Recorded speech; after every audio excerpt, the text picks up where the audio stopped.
welcome to Unsolicited, the podcast that gives fictional characters advice they did not ask for. I'm Emily Blake. And I'm Owen Evans. Today we're going to talk about Barney Stinson from the early 2000s sitcom How I Met Your Mother. Barney's a high-powered pleaser working in the corporate world, and he also has a lot of questionable relationships to and with women. We're going to talk about Barney sort of through the lens of feminism. Feminism, of course, is the idea of equality between genders. But I don't know if we're truly talking feminism or maybe just that kind of grossness in the treatment of people we're dating. Yeah. Or hooking up with. Yeah. I'm really excited to have this conversation with you because you and I are both straight, cisgendered people. And while we probably don't need more of those in the podcasting space, I do think it's nice that we fall on opposite sides of this dating experience for the purpose of this conversation. What's your impression of Barney? What do you think, kind of big picture? Yeah, so Barney's a really interesting character because he is presented the majority of the time throughout the show as just this really misogynistic, disrespectful, bro-y dude. And of course, you know, no one really likes to be around that. But you do see at several points throughout the show redeeming moments for him where he does show respect to not only women but the male friends in his life, and so it's an interesting, a really cool character arc, I think. And of course the stellar acting from Neil Patrick Harris really helps to bring the character to life. But nothing Neil Patrick Harris does is ever wrong. I 100% agree with that. I hope we don't look back on that with chagrin. Don't screw up. Neil Patrick Harris, we're counting on you. Yeah, I know, right? Oh God, it's so sad to see so many idols from our childhoods just go down very questionable paths, and you know, so far Neil Patrick Harris seems to be doing all right. Yeah, we're really pulling for him. Okay, so let's talk a little bit about Barney's history. Spoiler alert. This whole podcast is just assumed chock spoilers. Full, yeah. In every Don't come episode. anywhere near it. In How I Met Your Mother, Barney's origin story is that as a young man, he was a hippie. He was going to join the Peace Corps with the love of his life, and this high-powered corporate guy came into the coffee shop where they worked and kind of stole her away. And he decided that he was going to make it his life's mission to tear apart his corporate counterpart. He decided to do that by joining the man's company and becoming a whistleblower for the organization. So he was part of this big evil corporation. He did a lot of shady stuff. And the whole point of his role, unbeknownst to the rest of the company, was that he was keeping track of everything that they were doing wrong. Throughout the series, anytime someone asks him what his job is, he says, please. And it turns out that what he's been doing is just signing paperwork that's too shady for anyone else to sign. But he's not worried about the risk because... Yeah, and making a lot of money for it. But he's not worried about the risk because he knows that he's going to turn this corporation over and that he's working with the government. So obviously, really interesting dichotomy there of just general scumminess, right? Mixed with this integrity. Yeah, absolutely. You see that dichotomy play out at several points throughout the show, and one of these points that I love is during Marshall and Lily's two characters that are very close friends with Barney. Wait, can we backtrack for a minute? Yes. Because we 100% want to cover that. But first, I think we need to talk a little bit about the idea that the entire impetus for his career trajectory, his life trajectory, is that he's avenging himself upon this dude who stole his girl. So where do we think that falls on the feminist spectrum? Yeah, so Barney abuses a lot of women on this seek for, or a journey for destruction of this one person that wronged him. And this is Well, some. does he? Do we think that his womanizing is in response to the loss of this one girl, or intended as, you know? Yeah. Yeah, that's it's interesting to say, and it's hard to say because we don't really get a full picture of what Barney was like before this thing happened, um, which I think would be a great opportunity for a spin-off show. Personally, Yeah, let's that'd be great. let's see more about hippie Barney. Yeah.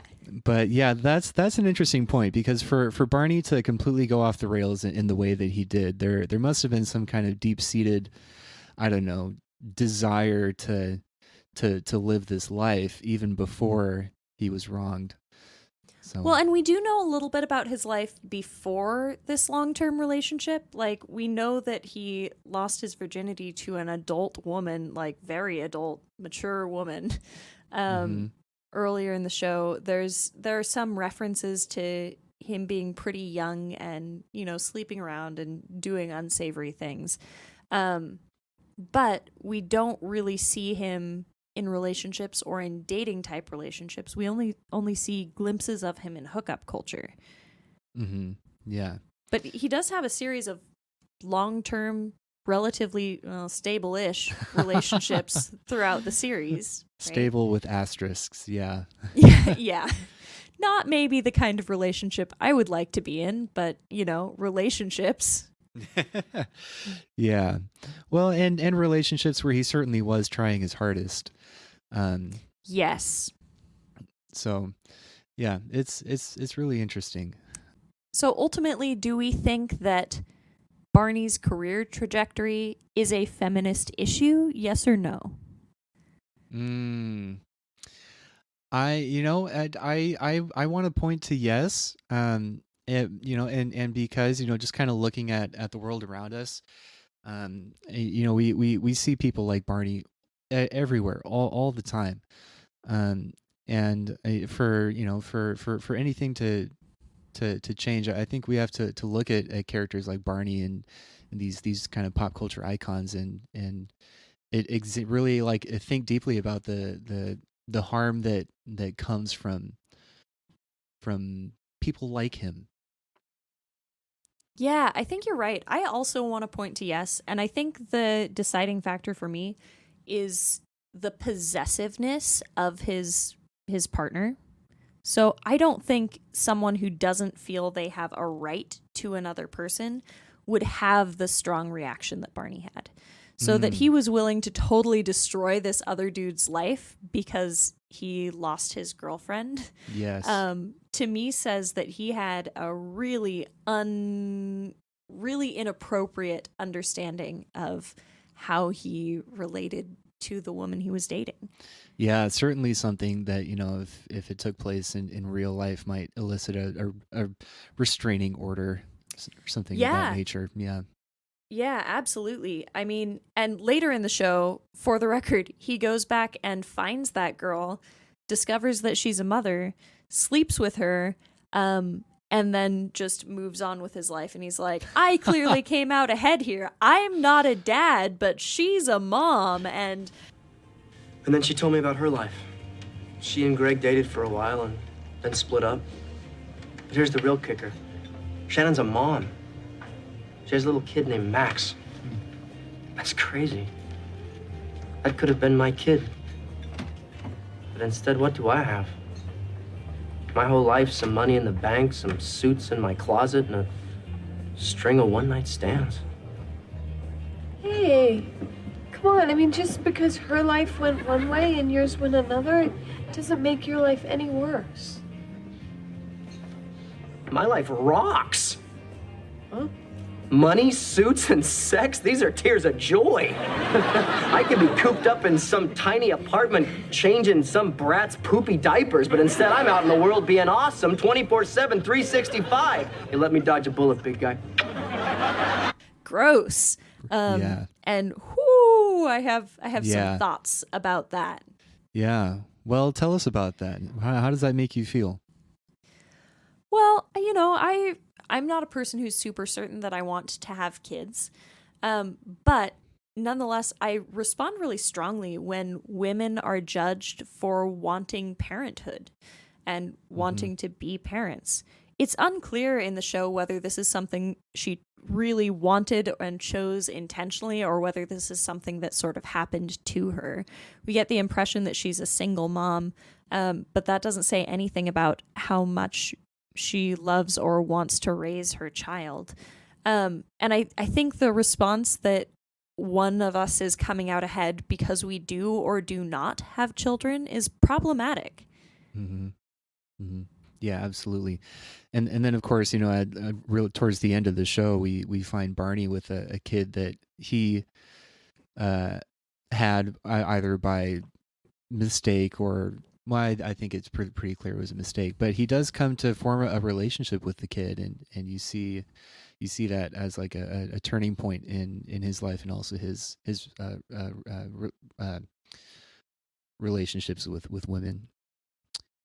All right, so we've kind of explored Barney's tendency to exhibit possessiveness in his relationship with this girl, and it does kind of play out later in the show. You see at a point in the relationship between Lily and Marshall, who are two of the other main characters.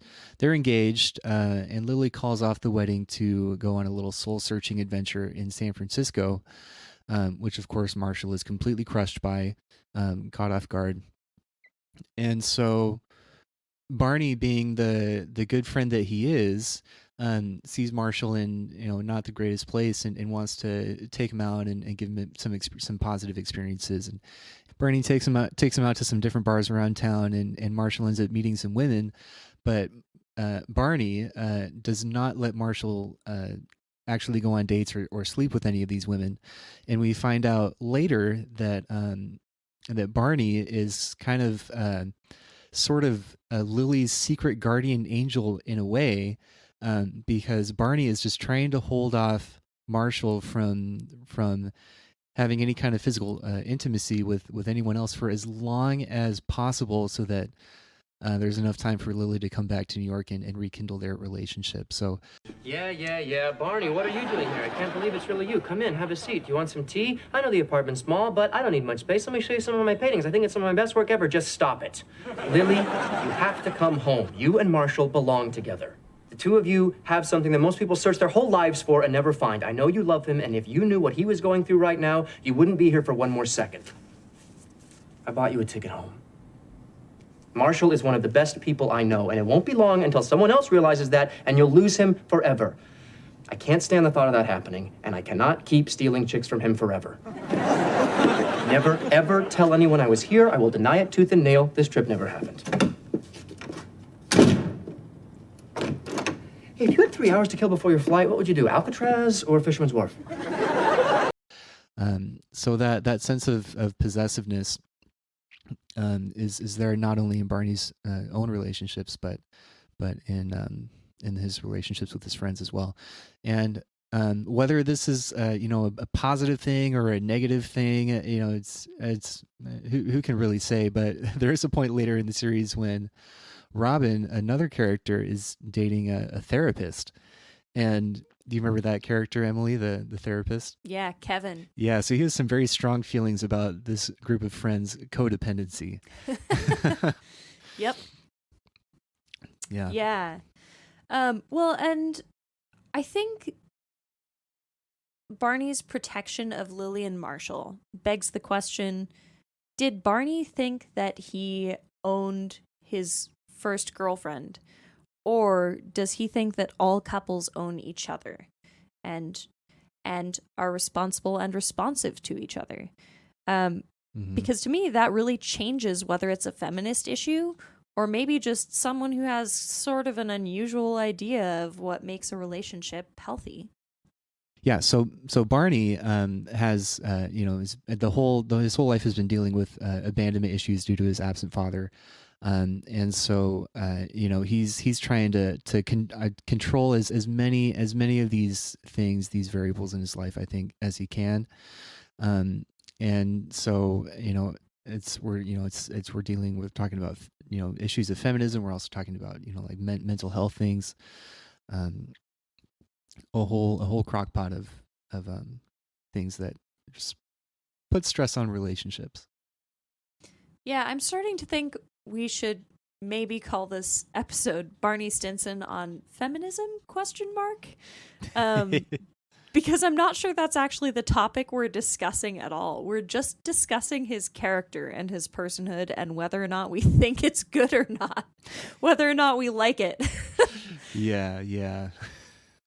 Yeah, so I don't know. Maybe we'll get some listener mail on whether we appropriately chose a topic. Yeah. Feel free to send us recs, y'all. Well, and no matter how you feel about that, you can't really deny the fact that he is an extremely entertaining and engaging character. He goes through all these follies, and it's like a car accident. You can't look away. Well, we were teenagers when this show was really popular. Yeah. And I remember a lot of the boys my age really genuinely looked up to Barney. They treated him like an idol, and they knew that a lot of what he was doing was scummy, but they didn't care because it seemed like something worth doing. Right. Yeah. He's rich and he's well dressed and he is never lonely, and and so I have questions about his role as an idol and as a figurehead for people of our generation. Do you remember feeling any of that stuff toward him? Oh, I absolutely do. Yeah, 100%. I mean, still do? No, I not that I still do, but when I was younger. Well, that's kind of a relief. But yeah. Yeah, absolutely. Yeah, sure. I mean, he was the poster child of cool, for me at that time in my life.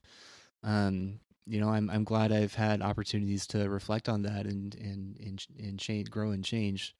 But yeah, I can certainly say that I wanted to be like Barney when I was younger.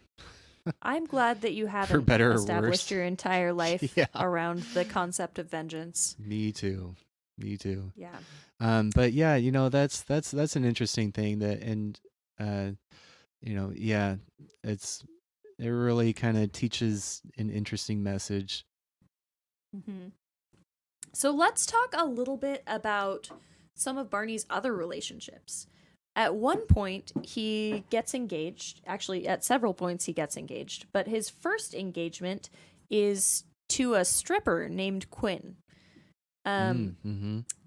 He meets her in the strip club, and she kind of plays him and essentially says, "Yeah, I'm so in love with you, but my boss is over there watching, so I guess you're going to have to pay me," and does that over and over and over. And eventually he's like, "Yo, are you into me or not?" Because thousands of dollars later. Yeah. Not that it hurts him in the pocketbook at all, but... Hey, gorgeous. You want to dance? Is it a jig? Because if so, it's up. Sorry, I only had the last verse of Hot for Teacher to work on that. What was that? You laid exactly the same line on that guy that you did on me. Sweetie, that is just something I say to these gullible losers here. They fall for it every time. Bunch of losers. Oh, gosh, manager again. He's looking at me like, "Karma, why aren't you booking more time in the champagne room?" Well, we'll show him. No, you're playing me again. And you're not even trying hard. There's no manager there. You're pointing at a fern. Yeah. So he's kind of been played for a while, and they end up developing this relationship. And it continues until they decide to create prenups. And their prenups include really specific and pretty selfish arrangements. So some of it is sexual, some of it is related to maintenance of their bodies. I think he includes some clauses about what cosmetic surgeries Quinn will have done and how frequently. Yes. Things like there's that. A weight limit in there. And Yeah, all kinds of really, really out there stuff. And she responds by creating her own equally ridiculous prenup until they both have thousands of pages stacked on the Yes. table, and they go, "We can't do this, can we?" You slept with half the women in New York. I'm the one who needs a prenup. You duped me out of thousands of dollars. I'm the one who needs a prenup. I just thought of some more stuff to I'm add. not half finished.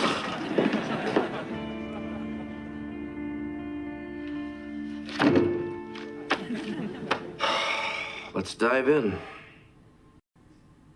Barney, do you trust me?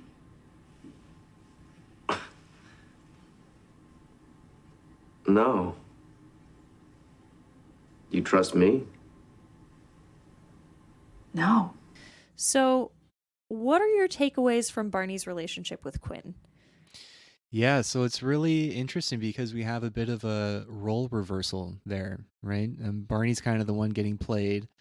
Their whole relationship is kind of built on this shaky foundation, and it doesn't work out the way that Barney probably wants it to, and um, you could maybe say that was telegraphed from the very beginning. And but that is maybe one of the first times where you see Barney really kind of commit to something, even though he puts these ridiculous expectations on his partner, but he really kind of throws himself in, and you see him very devoted to making it work in his Okay, own so- Barney kind of way. Yes. So, a pro for commitment, but a con for the entire rest of the relationship. Yeah. Is that where we are on that one? Yeah. One of the aspects of their relationship that I'd like to talk about is the idea that Quinn is a sex worker and leaves her role so that Barney is comfortable in their relationship. So let's talk a little bit about that as a red flag activity or a red flag decision. As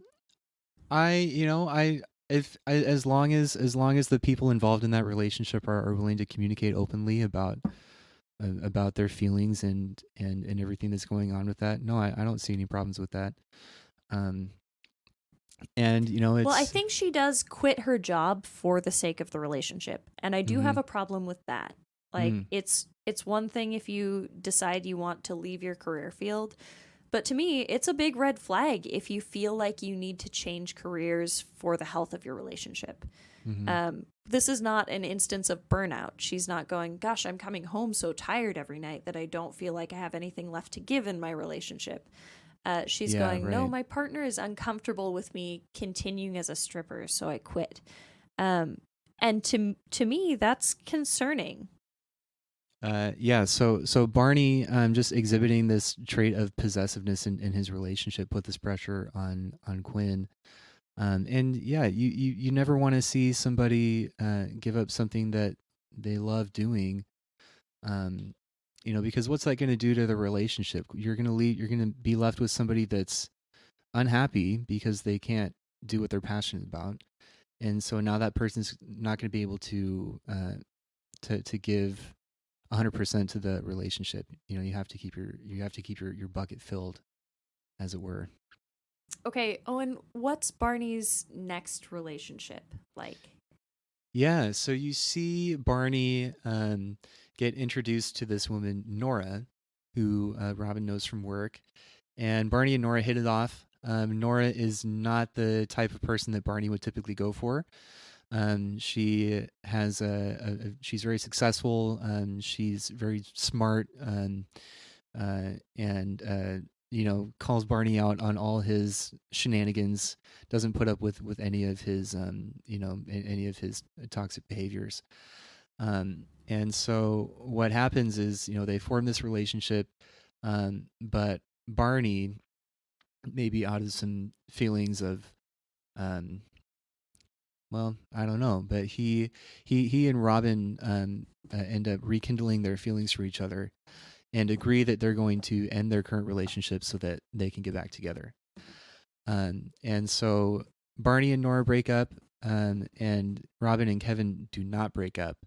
And Barney is crushed when he finds out that Robin has decided to choose Kevin over him. Yeah. Nora is really unlike other people that Barney dates. Yeah, She right? does not put up with any of his nonsense. Absolutely not.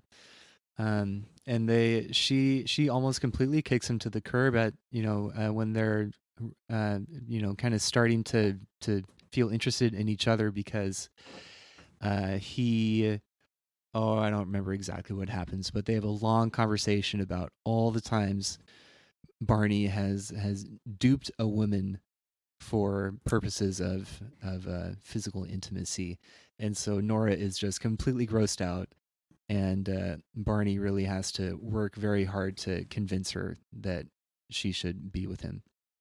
And that concludes all the space-related lies. Let's move on to the world of sports. Oh, wait, sorry. I just thought of another space one. I've been bitten by a moon snake. You need to suck all the space poison out of my... Okay, Barney.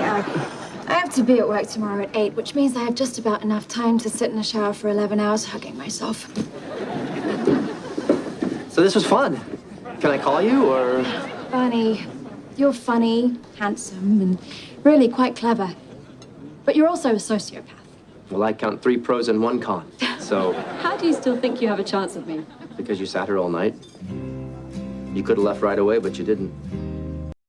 Barney ultimately is a trickster. He takes so much pride and so much genuine joy from the game of chasing women and tricking them and, coercing them rather than just forming a connection and a bond with someone. Oh yeah. That he has an entire book called The Playbook. And the playbook is all of the different scummy ways that he's convinced women or tried to convince women. They're essentially all of his plots to catch women. And that feels like a red flag for feminism, right? Oh yeah, I would certainly say so. So Robin gives Barney an ultimatum and says, you need to destroy the playbook or else I'm not going to marry you. Barney lies to her, tells her that he has gotten rid of it, but we find out later that he did not, and he still has the copy of the playbook. So the thing that's interesting about that is that it's, like we were saying earlier, it's kind of presented by the show as something that's kind of cool and like might be something that younger audience members, specifically male audience members,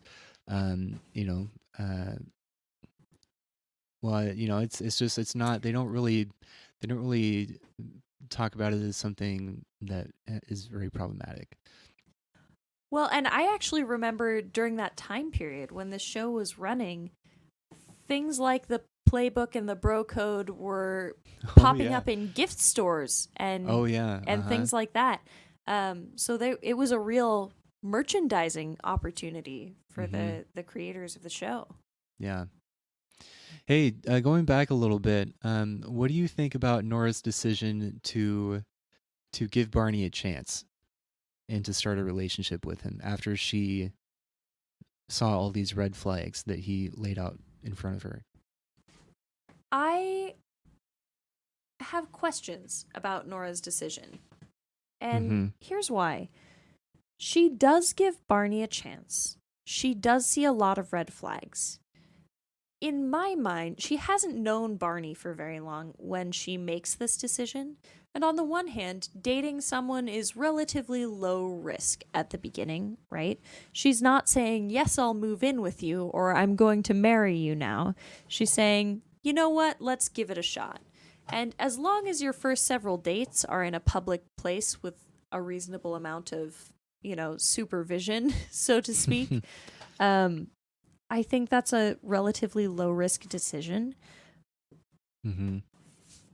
But it's also worth noting that she is a relatively high powered woman in the world. She has her act together. Yeah, she's very independent.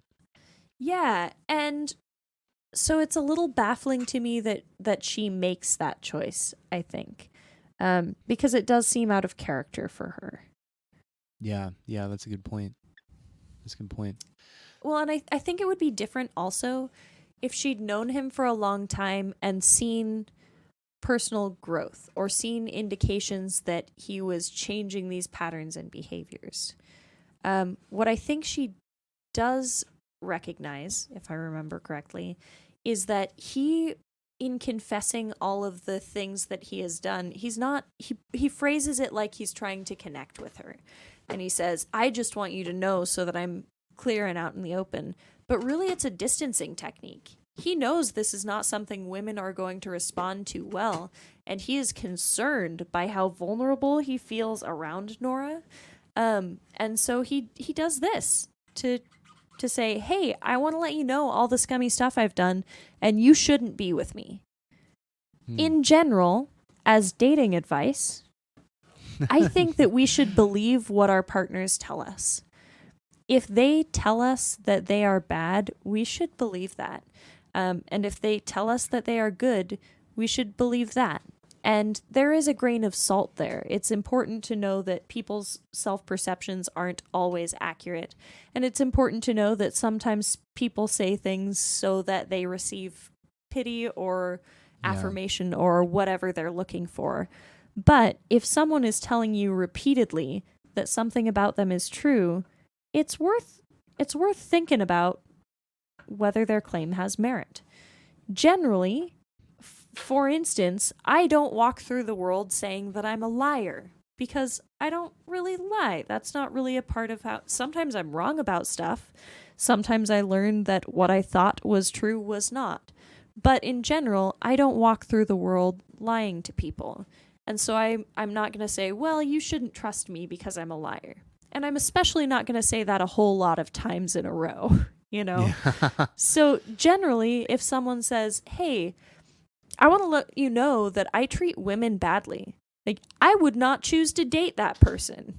And it surprises me that Nora does. I think you're absolutely right.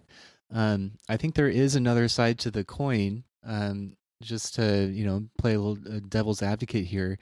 Barney has this history of being a very scummy person, very dishonest, constantly lying. But you do see that he wants to escape that part of himself and forge a new path. And, in order for him to do that, he has to be honest. He has to own up to these things that he's done, and he needs someone to accept him for that. That's kind of a crucial piece. I think it's worth noting that Barney's relationship with Nora marks the beginning of his transition back to Robin. So earlier in the show, Barney and Robin dated for a while. Robin, of course, is the primary love interest of the show, and Ted's once and future wife, essentially. And they date and ultimately break up because they discover that they make each other worse. They get really out of shape and don't have high standards for themselves and find that they are not living lives that they're proud of while they're together. Yeah. So they break up. Barney goes and dates Nora. Robin dates Kevin. And ultimately, Robin seeing Nora with Barney helps her transition back to Barney. And have presumably a healthier relationship, although we don't see too much of it after that point. Yeah. But ultimately... I would say that we see enough to make the conclusion that they do kind of fall back into those old patterns. You see them a couple years into their marriage, and they're traveling together. Robin's a reporter, going on these trips around the world, and Barney, they encounter a problem where Barney is unhappy that they don't get to spend enough time together, and Robin is unhappy because she can't focus on the work she needs to be doing, and so they and at that point too, I think you see them kind of drawing out. I don't know if I'd want to say a negative traits. Yeah, I mean, and one thing I'm thinking is, like, are we a lot of the things that we're saying maybe sound like we're trying to get like Barney canceled, or which I don't don't think I see a need for Barney to no longer exist. I mean, I see a need for Barney to no longer exist in our culture, but I don't think I see a need for Barney to be removed from our culture's history. So we introduced this as an issue of feminism. Do we want to specifically address our change to the ick factor? Should we leave that snippet in? Because throughout the episode, we've been going, so do we think this is an issue of feminism? Do we think it's... And none of them are issues of feminism. They just are...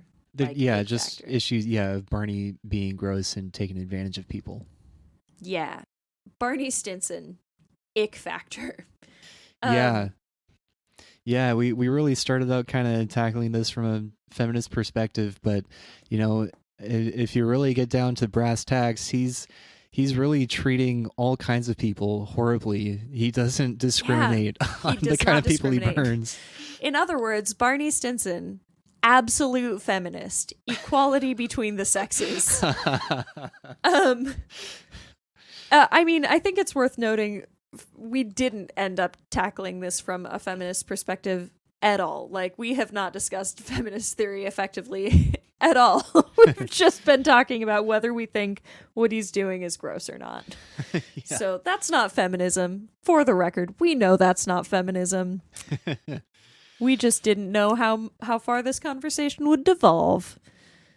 Well, so here's something. I mean, how about, we're talking about like misogyny. Like Barney only sees women as sex objects for the most part. Yeah, and there are these key characters that come into his life that kind of steer him away from that. But that's the feminist problem to me. I think the feminist problem could also be that his friends enable his misogyny. Mm-hmm. Right? Like, if we're talking about what the biggest issue for feminists might be, that, I don't know. No, you're absolutely right. I mean, like, I think Ted is probably the worst enabler. Yes, enabler. Because as much as Ted would probably like to deny it, there are several scenes where you see them happily discussing, that girl's boobs over there and things of that nature. Yeah, and I think Marshall participates. I think Robin participates heavily. Like, misogyny is not limited to male participants. Women can be misogynists still. And at times, Lily participates. Mm-hmm. Nora, actually, I think, is one of few people who really doesn't participate. Yeah. Quinn's like all in. Yeah, Quinn, you could probably say, is a misogynist herself. Yeah, well, and I think, I mean, if we want to talk about some of the bigger problems in the show, women really fail to support women throughout the series. Yeah. There are some female friendships, but there are a lot of women making fun of other women.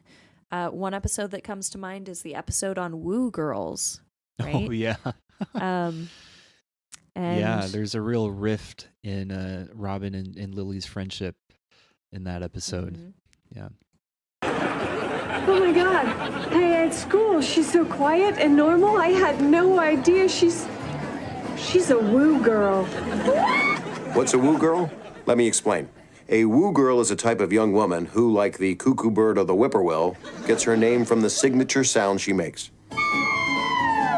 Now, a woo can be elicited in many different ways. From a certain song coming on the jukebox. Oh my God, this song is totally about me! To half-price shots. From a ride on a mechanical bull. To, well, pretty much anything. Oh my God, I was worried that I didn't feed the cat, but then I remembered that I did! I swear, at school, Jillian seems so unwooey. Yeah, she doesn't look wooish. Maybe she only observes the high holidays, like Mardi Gras and spring break. Maybe she's just a cultural woo.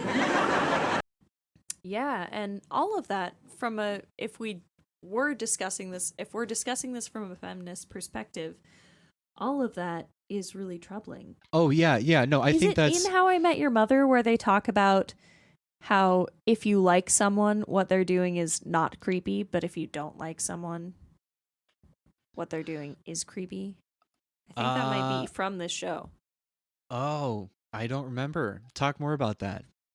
Okay, so there are a series of fake scientific analyses of relationships that are used throughout the show. And one of them, I think, I'll try to find a soundbite that we can include if it is from the show. So the basic premise is that if you like someone and they're doing creepy stalkerish things, you're probably going to see it as cute.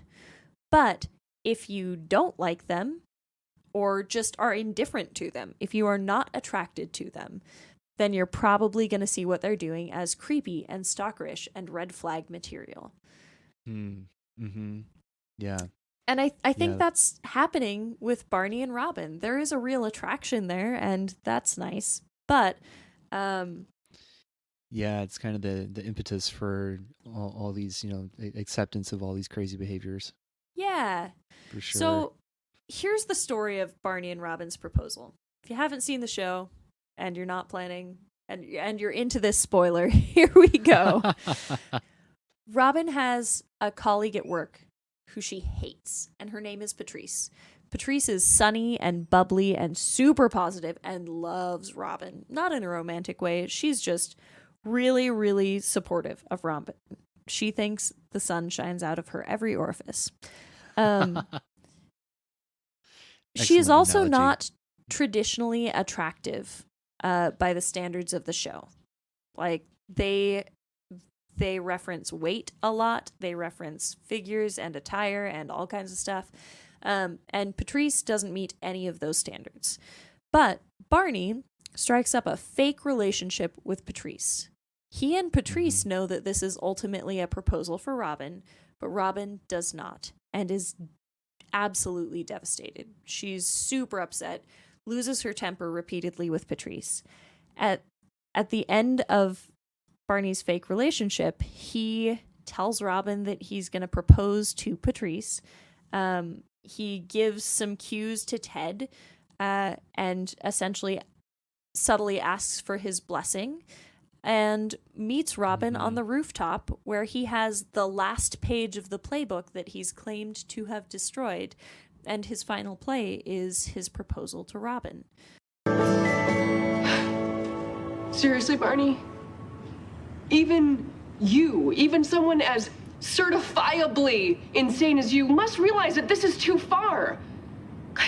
You lied to me, manipulated me for weeks. Do you really think I could ever kiss you after that?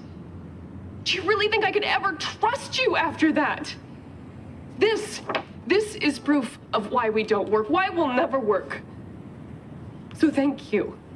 You've set me free because how could I be with a man who thinks that this trick, this enormous lie could ever make me want to date him again? Turn it over.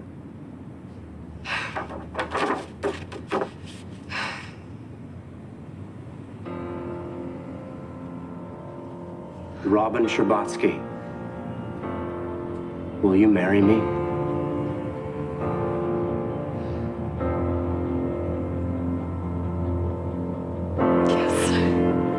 So he's been lying to her for months at this point and lied about every aspect of the evening.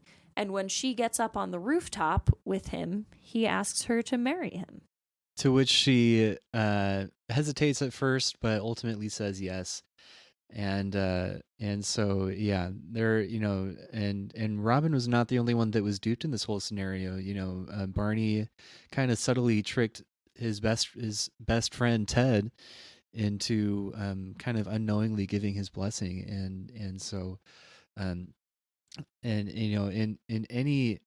any other kind of situation, this is kind of stuff that would be burning bridges of relationships that somebody might cherish. Yeah, you mean if it weren't a fictional TV show? That is exactly what I mean. Yeah. Yeah, I'm absolutely with you.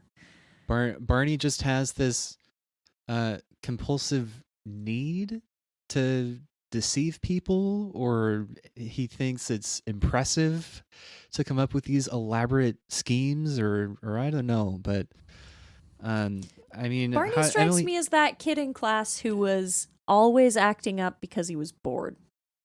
Yeah, yeah, yeah. He's a very smart, very intelligent guy. Um, and I think you're right. I think he just needs something to keep him engaged. For the record, that does not excuse him. Like, this is not an issue of him being bored and limited. He's not stuck in a classroom where he has very few options and has to do what his teacher says, and so he's acting out.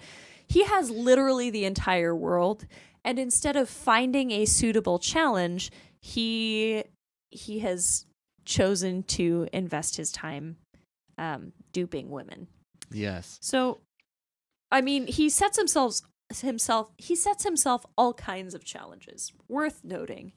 And as I was prepping for this episode, one of the things that I stumbled upon was a list of all of the challenges that he accepted. Barney's catchphrase through the series is "challenge accepted," or one of his catchphrases. Yes. Yes. In my memory, as I thought about the show, I thought most of the challenges were challenges of seduction or sexual challenges. And many of them are. But there also are plenty that aren't. So, Yeah. like, for instance, he has a bunch of challenges that are sexual. He wants to sleep with a teacher of Marshall's. He wants to hook up with young women while he's dressed as an old man. But he also wants to do some things like break other people up. One is cheering up Robin, which is cute. One is doing a split in midair. All kinds of stuff. So it's not always sexual stuff or seduction stuff. Yeah, for sure. So I wonder if that comes from Barney just having this such a strong sense of self-importance. Does he just think he's so much better than those people around him that he just has to? I mean, because you see all the time in the show, he's kind of disengaged in the conversation that they're having, and not really being a part of things that they're doing. Yeah, he redirects a lot of conversations to himself, which like ick factor for me. That's that is a big high. ick factor. That's in real life or on TV. That is unappealing. Yeah. And a lot of the challenges that he chooses are pretty demeaning. So one of them is that he wants to get a girl's number while he's in a garbage bag without using the letter E. And it's hard to imagine that he's deeply respectful of the women that he's trying to win this challenge with, right? Yeah, he's under the impression that their intelligence is low.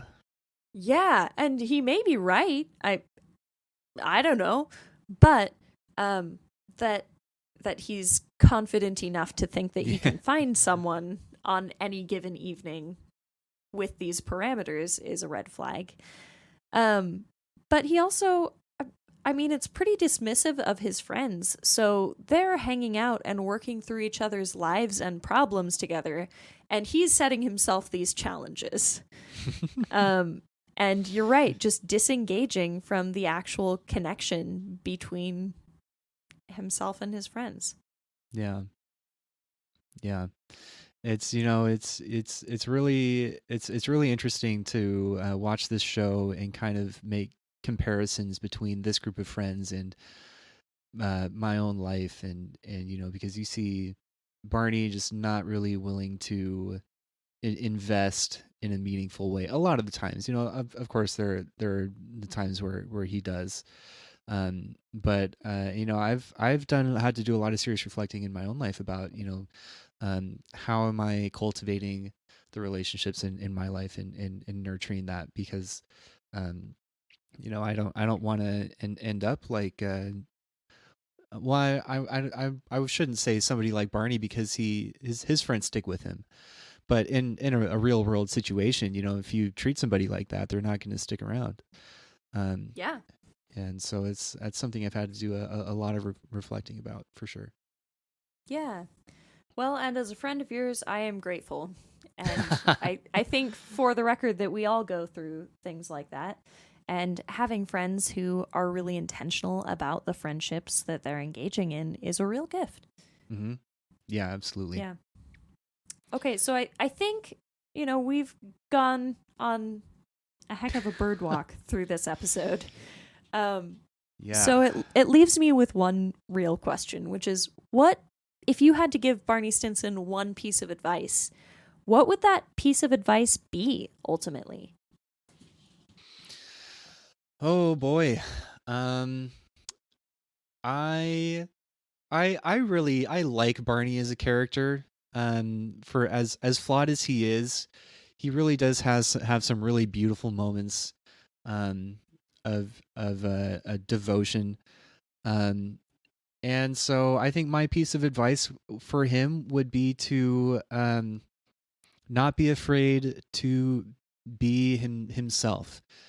And the himself that I'm talking about is, kind of, or the way I see it is that his true self is someone that really does care very deeply. But I think that maybe there are some social pressures that are kind of pushing him to behave in this very manly way, because that's what's expected of him. And so, yeah, so my advice would be to just say, hey, Barney, you are an awesome dude without all this, and just embrace it. Don't be afraid to be yourself. Yeah, I think that's really good advice, and probably advice that all of us could use. So, Emily, I'd love to hear what your piece of advice was, and then I have one more kind of a conclusion-esque question for you afterwards. I think my piece of advice for Barney is probably to practice some empathy. I find that that's often my piece of advice at the end of episodes, but ultimately, I think that he needs to treat other people as though he expects them to be as complex as himself. Mm-hmm. And I think he's failing at that at this junction. Mm-hmm. Yeah.